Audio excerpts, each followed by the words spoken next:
ओम शांति। शुरू करते हैं 20 जून 77 के अव्यक्त बाप दादा के मधुर महावाक्य। आज की अव्यक्त वाणी का टाइटल है सदा सहज योगी बनने का साधन है महादानी बनना। आज की मुरली में बाबा ने सहज योगी श्रेष्ठ आत्मा का संसार और संस्कार कौन सा है, फिर बाबा ने सहज स्वतः योगी बनने का आधार क्या है, और नेक्स्ट बाबा ने सहयोगी कौन आत्माएं बन सकेंगी और कौन से दो प्रकार के बच्चे सेवा करते हैं, दो प्रकार से सेवा करते हैं। नेक्स्ट लास्ट है सच्ची दिल से सेवाधारी बनने का विशेष लक्ष्य क्या होगा।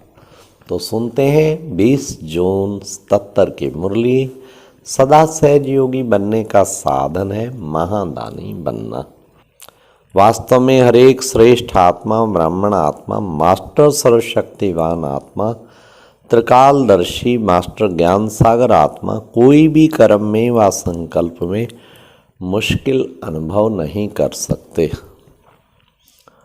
सहज योगी के साथ साथ ऐसी श्रेष्ठ आत्मा स्वतः होती है, क्योंकि ऐसी श्रेष्ठ आत्मा के लिए बाप और सेवा यही संसार है।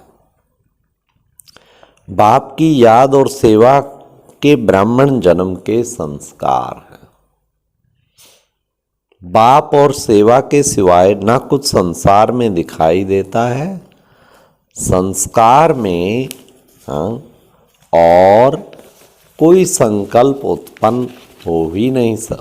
उत्पन्न हो सकता है। किसी भी मनुष्य आत्मा की बुद्धि संसार में संबंध और प्राप्ति की तरफ ही जाती है। ब्राह्मण आत्माओं के लिए सर्व संबंध का आधार और सर्व प्राप्ति का आधार एक बाप के सिवाय कोई नहीं। सहज योगी और स्वतः योगी नहीं है तो अवश्य बाप से सर्व संबंध और सर्व प्राप्ति नहीं है। उनका अनुभव नहीं किया। इसका मतलब सर्व प्राप्ति का आधार एक बाप है, इस अनुभव को अपनाया नहीं है। अब सहज योगी बनने के लिए कौन सा प्रयत्न करेंगे। सहज योगी बनने चाहते हो ना, तो सदा सहज योगी अर्थात सदा सहयोगी, जो बाप द्वारा शक्तियों का खजाना, गुणों का खजाना, ज्ञान का खजाना व श्रेष्ठ कमाई के समय का खजाना प्राप्त हुआ है, वह सेवा में लगाओ, अर्थात सहयोगी बनो। अपनी वृत्ति द्वारा वायुमंडल को श्रेष्ठ बनाने का सहयोग दो। स्मृति द्वारा सर्व को मास्टर समर्थ शक्तिवान स्वरूप की स्मृति दिलाओ। अपने श्रेष्ठ बाप से सर्व संबंधों की अनुभूति द्वारा सर्व आत्माओं को सर्व संबंधों का अनुभव कराने का सहयोग दो।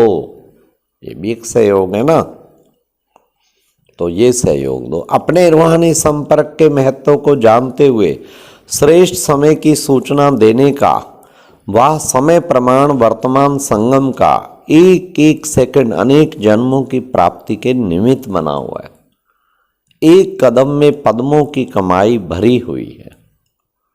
ऐसे समय के खजाने को जानते हुए औरों को भी समय पर प्राप्ति होने का परिचय दो। हर बात द्वारा सहयोगी बनो तो सहज योगी बन ही जाएंगे। सहयोगी बनना आता है ना। सहयोगी वही बन सकेंगे जो स्वयं खजानों से संपन्न होगा। संपन्न आत्मा को अनेक आत्माओं के प्रति महादानी बनने का संकल्प स्वतः आएगा। तो वर्तमान समय स्वयं के प्रति बड़े ध्यान से सुनना।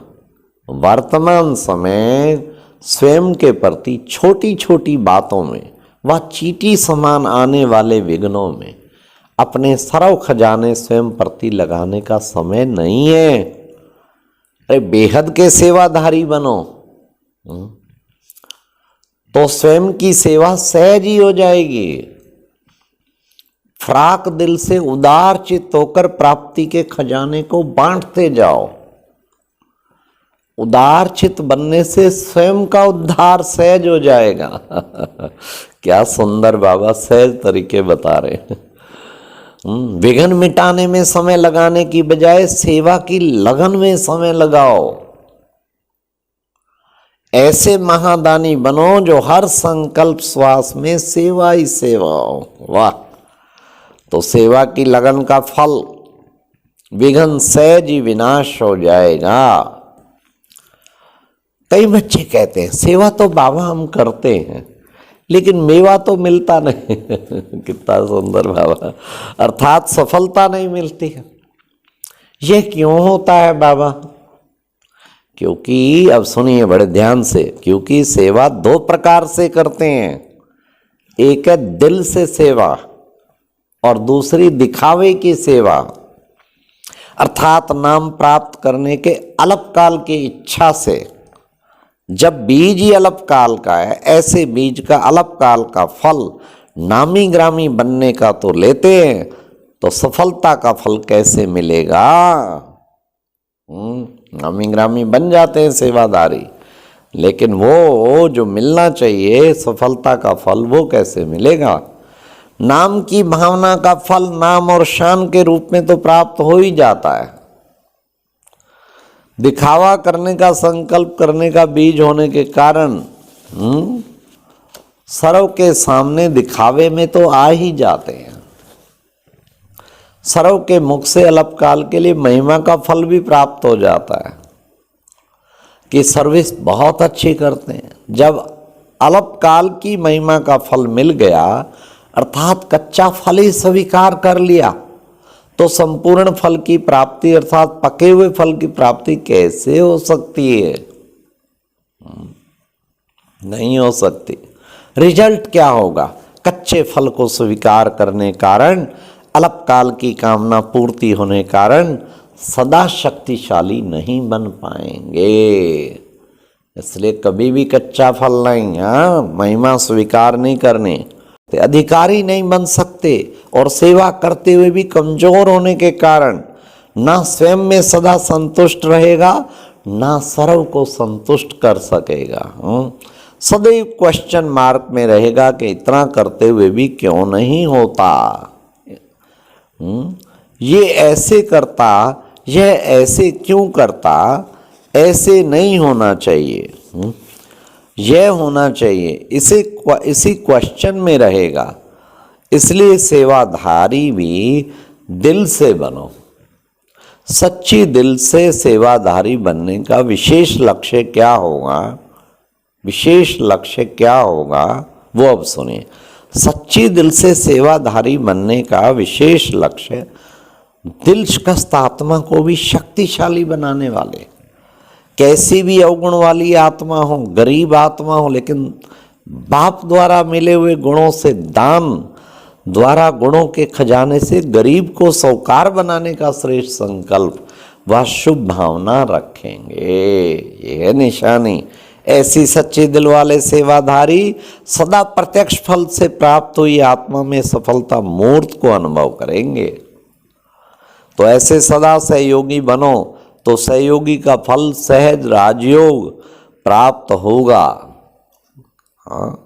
सदा सहयोगी बनने से सदा बिजी रहेंगे, संकल्प में भी बिजी रहेंगे, तो व्यर्थ की शिकायतें, अपने प्रति व्यर्थ की शिकायतें लेके आते हैं ना, व्यर्थ की शिकायतें स्वयं से बाप से करते हो, वह सब सहज ही समाप्त हो जाएंगे।